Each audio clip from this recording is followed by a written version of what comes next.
Mummy. अरे रेखा, प्रणाम mummy. अरे बेटा, अचानक कैसे? अचानक कैसे क्या मम्मी? 2 दिन से आपका फोन नहीं लग रहा। मुझे तो बहुत चिंता हो रही थी, इसलिए मैं आ गई आपसे मिलने। बेटा, फोन तो तेरे भाई ने ले लिया।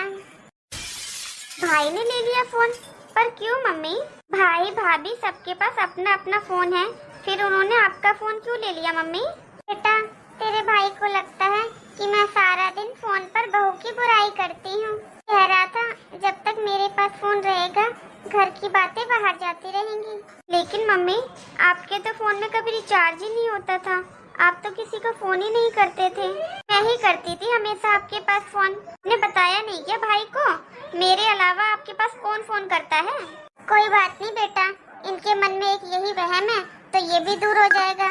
अगर तेरे को मेरे से बात करनी हो तो अपने भाई के पास फोन कर लिया कर या अपनी भाभी के पास कर लिया कर, वो बात करा देंगी मेरी तेरे से।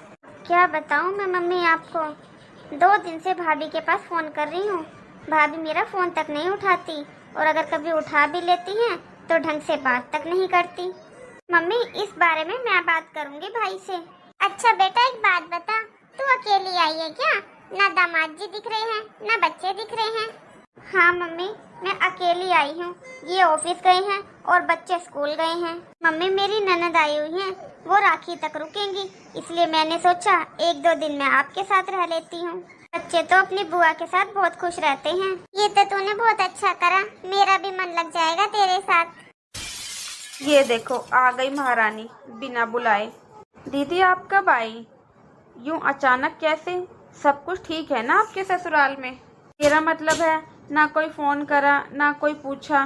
भाभी, सावन का महीना चल रहा है, मुझे पता था भाई के पास तो टाइम होगा नहीं, इसलिए मैं ही आ गई आपके हाथ की गर्मा गर्म कचौड़ियाँ खाने।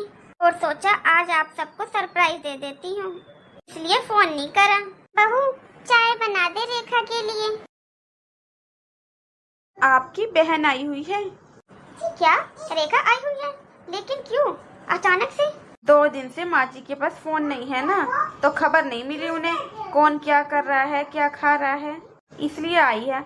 अब दोनों माँ बेटियाँ मिलकर चुगली करेंगी आराम से मेरी। और आप देख लेना, रक्षाबंधन से पहले नहीं जाएगी ये। अरे लेकिन राखी की तो अभी बहुत दिन है। ये अपने बच्चों को लेकर भी आई है क्या? नहीं, बच्चों को लेकर नहीं आई, इसकी भी ननद आई हुई है ना, तो अपने बच्चों की जिम्मेदारी अपनी ननद को देकर आई है।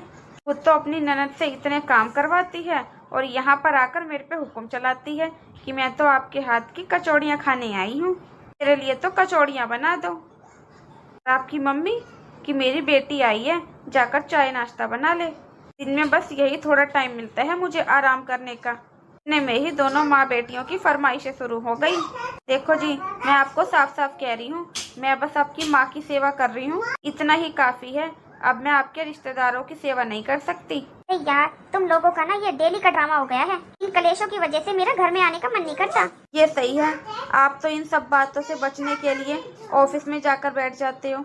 मैं कहाँ जाऊँ, जबकि ये आपका घर है, आपका ही परिवार है। देखो जी, मैं तो साफ साफ कह रही हूँ, अगर आपकी बहन यहाँ पर राखी तक रुकने वाली है तो मैं तो अपने मायके जा रही हूँ, और जब तक आपकी बहन नहीं जाएगी तब तक मैं नहीं आऊंगी। जैसे आपकी बहन अपने बच्चों को अपनी ननद के भरोसे छोड़कर आई है ना, ऐसे मैं भी अपने बच्चों को यहीं पर छोड़कर जाऊंगी। जितने दिन आपकी बहन यहाँ रहेगी उतने दिन मैं अपने मायके रहूंगी, क्योंकि मेरे अंदर इतनी ताकत नहीं है, ना ही इतनी हिम्मत है कि अभी तक तो मैं आपकी माँ की सेवा करती थी, अब आपकी बहन की भी करूं। अरे तो तुम्हें कौन कह रहा है कि तुम उसकी सेवा करो? वो अपना खुद कर लेगी। 1 घंटा हो गया मुझे यहाँ पर आए हुए, 1 घंटे से इन्होंने एक गिलास पानी तक को नहीं पूछा। और देखो भाई को कितना भला बुरा बोल रही हैं। और एक मेरा भाई जिसको पत्नी की बातों पर आंख बंद करके भरोसा हो जाता है, और वहीं बहन चाहे चीख चीख कर सच बताए लेकिन भाई को यकीन नहीं होता। भाभी, भाभी ये लो, इस बैग में खेत की हरी हरी सब्जियां हैं, मेरी सास ने भेजी हैं। और हाँ भाभी, आज शाम का खाना मैं ही बना दूंगी।